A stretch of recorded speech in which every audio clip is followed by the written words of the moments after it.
Hi, I'm Chris Cooper. Welcome to the Family Plot, Gardening in the Mid-South. Thanks for joining us.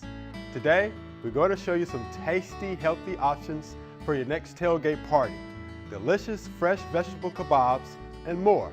And Dale Skaggs is here to help us start planning our fall garden. All that and more is just ahead on the Family Plot, Gardening in the Mid-South, so stay with us. This is a production of WKNO Memphis. Production funding for the Family Plot, Gardening in the Mid-South is provided by Goodwin's Landscape and Garden Center in Germantown since 1943 and continuing to offer its plants for successful gardening with 7 greenhouses and 3 acres of plants, plus comprehensive landscape services. International Paper Foundation, the WKNO Production Fund, the WKNO Endowment Fund, and by viewers like you. Thank you.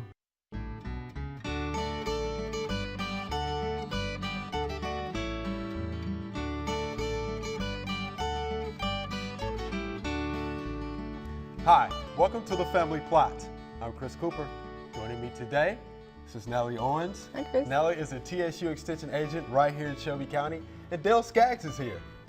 Dale is the Director of Horticulture at the Dixon Gallery and Garden. Thanks for joining me today. Thanks for having us. All right, look, football season is here. I'm a huge football fan. I will be going to some football games this year, but when I think about football, I think about tailgating. So I understand you have some tailgating ideas for us. Yeah, we're going to talk about 3 ideas from the vegetable garden that you can take on your tailgating party. Tailgating doesn't just have to be burgers and fries. You can throw some vegetables in there. Oh, so vegetables? So the first thing we're going to do today, we're going to do squash and peppers and onions, all the things that the locals are growing around here. Yes. And we're going to do some kebabs. Then we're going to throw just some sliced zucchini, sliced peppers, and onions on the grill. And it's nothing fancy. You just add the vegetables the way you want them, brush them with a little oil, and then do a all-purpose seasoning, and we throw it on the grill. And today we're going to use our indoor grill since we're not indoor outside. grill. So Chris, I'm going to give you a skewer. All right. And we're going to let you get started. We've pre-cut up some vegetables, and that's what you'll do when you're preparing for your tailgating party. You'll cut or slice, and you stick them on any way you want.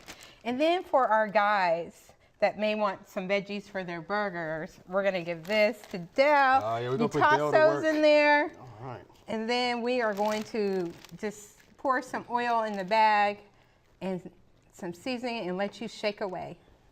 Now, what kind of oil is it? This Does it is matter what olive we use? oil. Okay. You can use a vegetable oil, but this is olive oil. I'm going to go ahead and baste these so we can give the oil to Dell to pour over in the bag. Do these all come from Chris's garden? I don't think we got these from Chris's garden. Not quite. Mine don't look that good. And then, here you Now, go. Nellie, what kind of seasoning is that we're using? This is just an all-purpose seasoning. This is one of my favorites, just a vegetable seasoning. It has a different variety of herbs in it. And I like the So you would take this taste to of the it. tailgate party in the bag? In the bag. Already You don't- seasoned, ready to go? already seasoned and ready to go on the grill. Yeah, and you just add that to taste, huh? Yes, there you go. Now my wife's going to put me And to work in then the kitchen. I'm gonna let you shake Oh, away. man. I think that looks pretty good. What do you think, Natalie? Yeah, looks good, Dale. Good I'll job. do that too. And like you said, Dale, you can just let that sit a little bit. Here, try How this long one, Chris. beforehand can you prepare this? Could you do it the day before? You can. I would do it the morning of. morning of, okay. Yeah, because of your squash and zucchini, you don't want those to change color on you. You want them to stay bright. And so what we're going to do, we're going to lay the kebabs on this end. Of course, you'll have a bigger grill. Be Or careful. we'll let Chris hold on to these. I better do that from this side, Dale. Yeah, I'm going to that's hold Yeah. on to these. Yeah, because when they'll slide down if we don't. And then you just lay your zucchini, your pepper, and your squash on the grill for a few minutes. Yum. Get that charred flavor. And it works with pretty much any of your vegetables. Now, You what can kind of add- heat would you have this on if you were using a charcoal grill or a gas grill? You wouldn't want it too high. Okay. So maybe not over the open flame? Yeah, not on an open flame. So just make sure we get a few colors in there. Do orange. with vegetables, the more color, the more nutrients you get. So we like a variety of colors. Smells good. So I'm going to take Okay, you got those it? from you, Chris. We're going We'll close this. to close All the right. lid. Go Everybody ahead. clear? Yep. And just put it down. It's a great way to get some veggies in there with those fries and the hamburgers and the chips. Dale, have you had a vegetable kebab before? I have. You I have, have. okay. I've made some vegetable kebabs. Actually, I spike them with chicken as well. Okay. Yeah, You know, that's a in great way. between each yeah. each little thing, you put a little piece of chicken. It's Chicken. great. You can also do mushrooms Yeah, or I've seen the cherry tomatoes, mushrooms. so you can just use your imagination. cherry tomatoes, okay. Another great way to throw some veggies in. What's a party without some salsa? Hey, you gotta have some salsa. And we need pickles right. for Okay. those hamburgers. And one of the things we do at the extension office is our canning colleges during the summertime. During the months of June and July, Okay. we offer canning colleges to show people how to preserve their vegetables safely. Okay. And then you have them year round. So I brought some of our salsa Oh boy. that we Yeah. made this summer in our canning classes. Looks good. So we're going to let you try that. And the good thing about this, you can just grab it off the shelf, Del, take it to the party, open it up. And I'll tell you what, canning has really just seemed to make a huge comeback. It has come Yeah, back. I You know, it's know, still More and lost more art for a people while, are starting yeah. to can now, and Natalie, I'm pretty sure you know my about that. grandmother with and those great grandmother did, you know. people yeah. are interested in preserving their vegetables, growing their own now. Okay. And so, yeah, we're getting a lot of calls about how do I can my tomatoes? How do I can my cucumbers and my figs and things like that? Or And the even good- just buying them in season and canning them. You know, Yeah. you Yeah. can do that if Yeah. you don't have your own garden. You And know? the good thing about your canning and your canning your pickles and your salsa, it needs to sit a little while. Okay. So by the time football season starts, they're good and ready. Your All right. pickles are ready. They sat long enough. And how long will they last, Natalie? After you? A year, about a year or so. And as long as they click when you open them, right? As long as they were sealed properly. Okay. And what Okay. you'll hear after you process, you'll hear that pop. We love to hear that pop. That means that it's actually sealed. Okay. So we want to check our vegetables. Look how pretty they Yeah, are. they do look good. They are pretty. Spoken like a true cook. Pretty. Yeah. Now, if you're on a grill, of course you're going to have to turn these kebabs, right? But of course, our indoor grill, it has the top and the bottom. I still like to flip them. See that? Oh, look at those grill marks. I love the grill marks. Look at that. So I'm going to flip That these. looks like it's done on a real outside It grill. So that's does. pretty good. Put that right there and flip that. Well, Natalie, Look at while we that. have some time left, can we, taste the salsa? Yeah, that's what I want you to do. So I have one more item Yeah. to show you, Chris. You want me to grab you some? Grab some. That's fine. That's fine. And tell us about those Okay. okra chips. These are okra chips, and I didn't make these, Chris. Okay. Now, these are fried, but I understand that they use a process called vacuum frying, so they don't absorb as much oil. And it's healthier than a regular potato chips. Wow. Now, these okra chips you can find at the local market, and I love the crunch. Take one. Grab one. All right. Have you had one of those before, I Dale? have not. This will be These the are first my time. So favorite. you ready? A lot of times people Dale's think already going you in. think of okra and you think slime, but did you hear the crunch? Oh my goodness, that's See, delicious. aren't they good? They They're are like, really. they like chips. Like a Yeah. potato chip in it. So it's just another pretty good. option for you. And you can also get green bean chips. They have cucumber chips now. They have all sorts of veggie chips. Look at that. Yum. We are going to move those over Okay. a little bit, and then I'm going to lay these kebabs out. I think kids would enjoy the kebabs. Oh, they would love them. And plus, they get to make their own and put the veggies on the way they want, and then they're more likely to try That's it. a good way to 'cause get they them think involved. I like that. They're colorful and they're Yeah, tasty. season the taste and let them do So- that. Wow, it smells. The aroma. That smells good. Look at that. So Yeah, it looks pretty. just like a outdoor And your grill. peppers, to me, they just get sweeter after they come off the grill. They're already sweet, but it's just an excellent way to prepare them and throw some veggies in when you're out tailgating. You know, if I haven't mentioned this before, I really like being the host of this show. You get to try some we good get things, to try don't some you? good food from time to time, so that's pretty We're good. going- I think this is the first time I've ever been on the show where you fed me, actually. So. Oh, okay. We need to take Chris, better you care have of you, to do Dale. better. Yeah, we got to Okay. take better care of Dale. So there you go. Look at that. And how simple was that? That was pretty Very simple. Didn't take simple. that long. Yeah.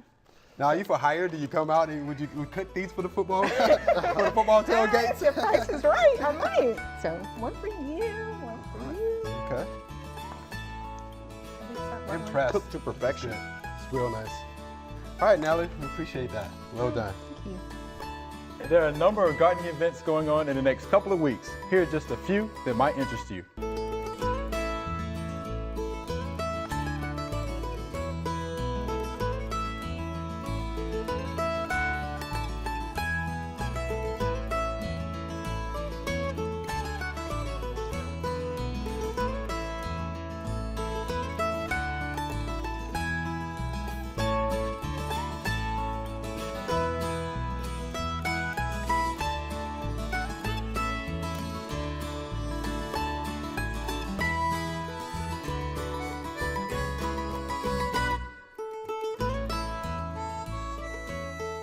All right, Dale, we just finished eating good thanks to Nellie over there. Now we're going to talk about fall gardening and goldenrod, I understand. Yes, So where do you want to start?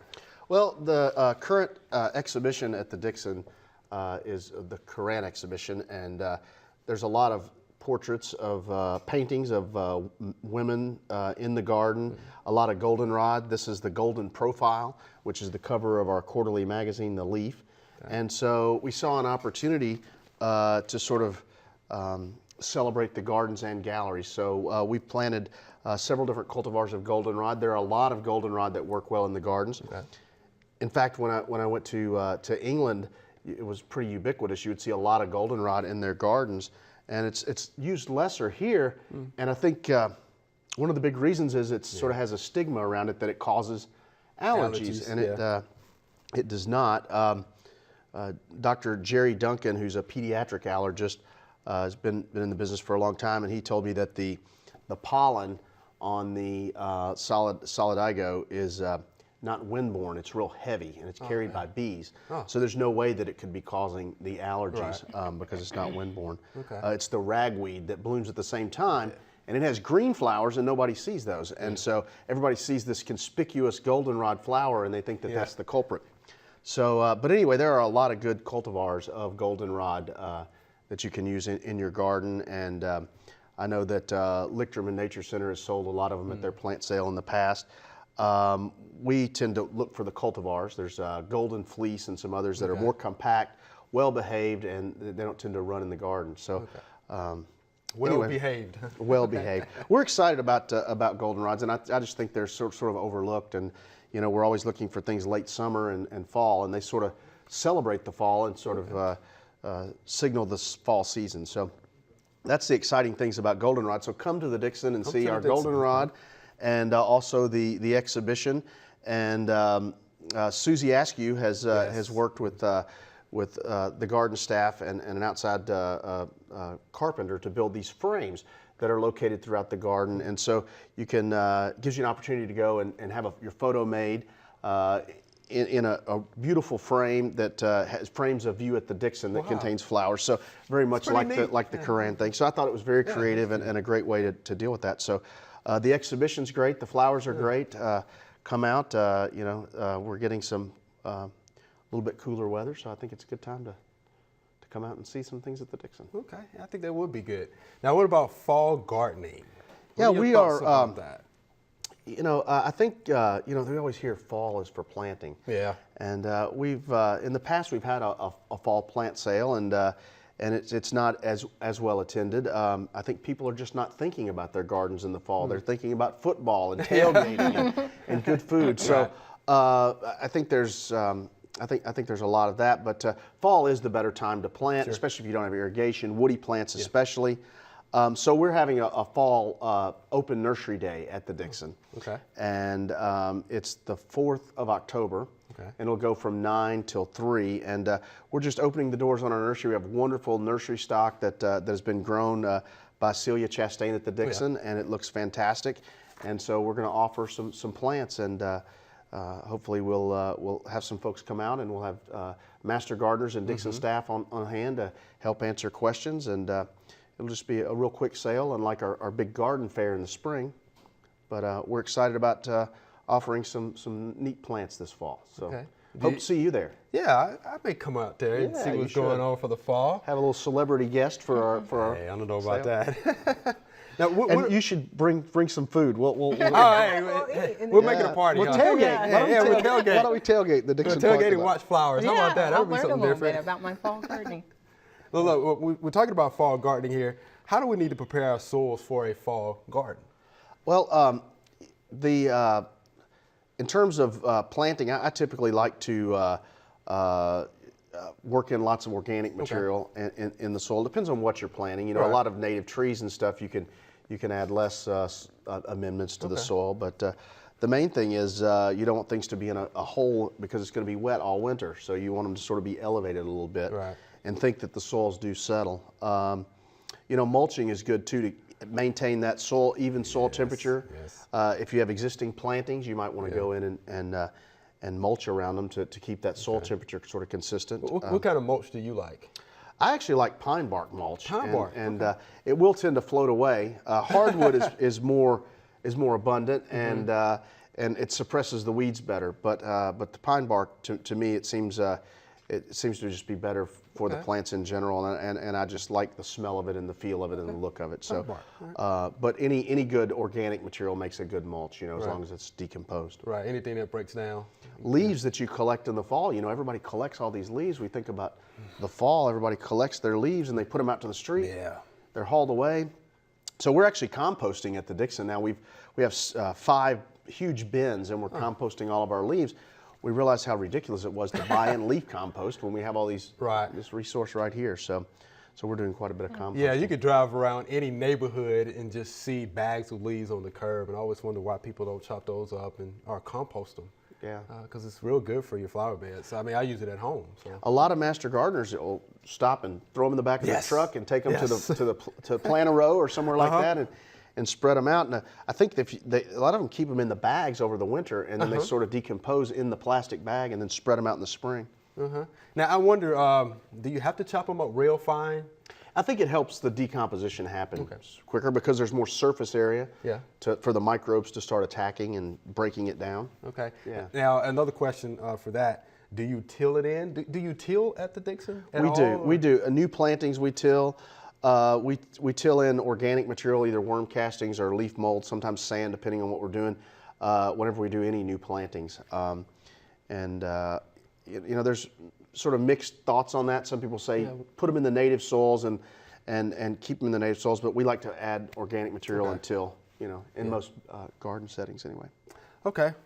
Thanks for that, Dale. We're getting ready for our Q&A session, and Natalie, you jump right in there with us, all right? Well, first of all, back to this leaf All right, chopping let's talk about for that. a beginner. So how would I do that if I want to get started in saving my leaves? The easiest way, and using a tool that you probably already have, is a lawnmower. Oh, You can okay. take a bagger on a lawnmower, and you know, sometimes I like to have the leaves sort of blown into an area and define it as a bed, and then you can just run the lawnmower over the top of it without even worrying about bagging them. right. But if you want to use them somewhere else, and the nice thing about that is provided you don't have too many weed seeds in there, you get some of the green from the lawn, which helps adds nitrogen and helps does. break everything down. okay. So. Yeah, just look at the natural forest. You know, it happens, you know, composting happens there all the Nobody's time. collecting leaves, right? That's right. So it happens there all the time. But yeah, I do the thing with the lawnmower. I just kind of blow it in the area, take my lawnmower, and go run across it a over couple it. of times. That's it. Okay. And it's easy, and that's easy. That's you know. And then do you bag it, or you put it in the area for if I you're don't not bag composting? anything. I just put it in the area, you know, my flower beds, and it works out just fine. Okay. Yeah, I don't bag anything. All right, so that was our first question from Natalie. How about that? That's pretty good. Good. Here's our next question, and it's a viewer email and a photo, Dale, from Miss Deborah. She wants to know if we can identify the plant this leaf comes from. And she told me that this tree seedling was growing in her tomato bed and that she has a young sugar maple in her front yard. So we kind of went back and forth. What do you think? Well, you know, first you might think that this looks like sort of a red maple with Sure the you 3 would. lobes, but you know, it looks to me more like either a wild grape or That's a what it looks to muscadine. me. But you know, it's hard to tell from this photo. Yeah. But I think the same thing. You know, that's the first thing that came to my mind. When she mentioned about the maple, of course, when I look at it, you know, those maples have the long, you know, petioles that are kind of red tint to it. And there's red. That's red. Yeah. You know, that's what it looks like. But I'm still going back with I thought it was a wild grapevine. That's Yeah. what I thought it Yeah. was. So that's pretty much what I'm going to stick with, Miss Deborah. And I think, Dale, you think the same thing? Yeah, I for think the most part? same thing. In fact, Okay. we have a muscadine at the Dixon, and I'll take a photo this afternoon and shoot it over to you. Okay. And make sure if we agree that that's what it is. Okay, good deal. Well, there you go, Miss Deborah. They're all related. The muscadine Yeah, and they the are wild related. grape, they're real Right, close. They are related. Okay. Here's our second question, a third. My cantaloupes have not set any fruit this year. Why is that? You have any thoughts about that, Dale? You know, always ask how much sun is it getting, Always. and then how much nitrogen are you giving it. Sometimes too much nitrogen causes excessive growth. Are cantaloupe? I don't know if cantaloupes are affected by heat and pollination or not. You know, we've had a real mild summer. We have. I don't know if that would have a bearing on it. Surely not, because they grow them in the Pacific Northwest. And I know you spent some time in Oregon, and they grew cantaloupes there. So I'm not sure. Here's my thought, pollination. You know, because they need to be cross-pollinated. Right. So if you don't have a bee activity, you know, in this area where you're growing your cantaloupes, then that may be the problem. Because if you don't have good That makes sense. pollination, you know, those fruits, after they grow a little bit, they actually abort and just drop off. Right, because they So yeah. that's what I'm thinking. Just maybe no cross-pollination, no bee activity, which is why we need the bees. Yes. Which is why bees are so important to us. So that's my thoughts about that. Yeah, I couldn't argue with that for Yeah. sure. I think that's a Now I guess you can go wide out there if you observation. want to with a Q-tip, paintbrush, a paintbrush, some soft or an music. electric toothbrush. Oh, electric toothbrush! How about that? And you go back and forth, you know, male, female flower, and get those pollinated, and explain that one to your neighbor. Wow. When they see you doing that. Like, But yeah, well. I think it's you know, lack of bee pollination for that one. Here's our next question. Oh, I love this one. You knew I was coming. What is the best way to prune boxwood? I saved this for you. Somebody did ask this question because we have Mr. Boxwood himself on the set. So Oh, wow. what say you, Mr. Boxwood? Well, by default, I'm sort of the boxwood expert because we have so many at the Dixon, and I have learned a tremendous amount about boxwood. My take is if you plant the right boxwood in the right place, they sort of grow to have a certain overall shape to them, so there's minimal pruning. Right. So first of all, select the right boxwood for the right place, and you'll have to do minimal pruning. Some people have sheared boxwood, which is okay, and they take these shears and they go over the top Right of over them, the and top. they make their boxwood into boxes. Boxes. But I think for most boxwood, if you've selected the right plant for the right place, you should be able to do most of your pruning, and this is what we use for most of our pruning at the Dixon. We do have a few Korean boxwoods that we shear, but for the most part, these hand sectors or hand pruners are what we use for most of the pruning. And we reach inside the plant, and we don't want it to, if you part the foliage back and you look inside and you don't see any new growth on the inside, it's just sort of dead branches, then it's probably too thick on the outer shell. Okay. So what I do is I sort of cut holes into it to let some air circulation through, let some light in there so that you have sprouting in the middle. So anyway, so that's the best way to prune boxwood. I usually wait until late winter, right before that flush of new growth comes. That way you're not looking at chopped ends of boxwood all winter. Okay. I think you could probably prune as soon as things start to go dormant. You wouldn't want to cut them back real hard right before we have a freeze or something. But so I say late winter is the best time to prune. And yeah, I'll have to. I have some real good handouts that I've created and things on pruning boxwood. I'll have to share those with you. Okay, yeah, I'd definitely like to see that because we do get this question quite a bit. Because you do see the meatballs that Carol Reese just loves, by the way. But yeah, but if you prune them back too harshly, will they come back? Yeah, I mean, it'll take several years. You can do what they call rejuvenation pruning. A holly responds much better to rejuvenation pruning than a boxwood, but you can cut them back to almost, the main stems, and they'll resprout and grow back, but it's a several-year project.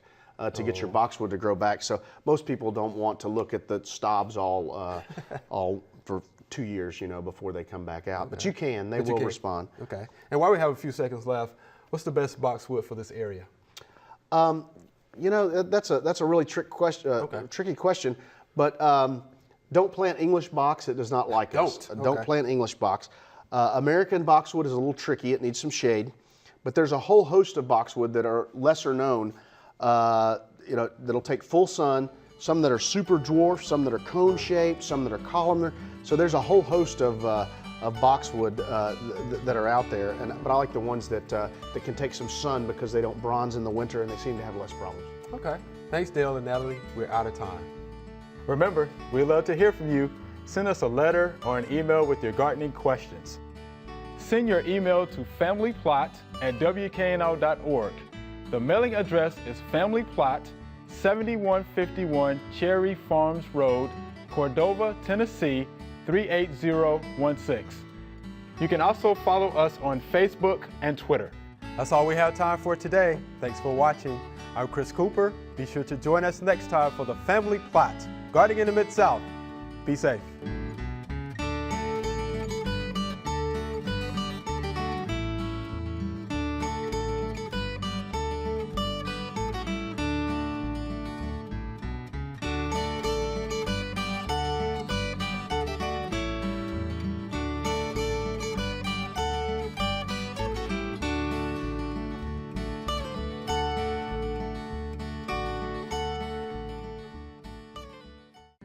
Production funding for the Family Plot, Gardening in the Mid-South is provided by Good Winds Landscape and Garden Center in Germantown since 1943 and continuing to offer its plants for successful gardening with 7 greenhouses and 3 acres of plants, plus comprehensive landscape services.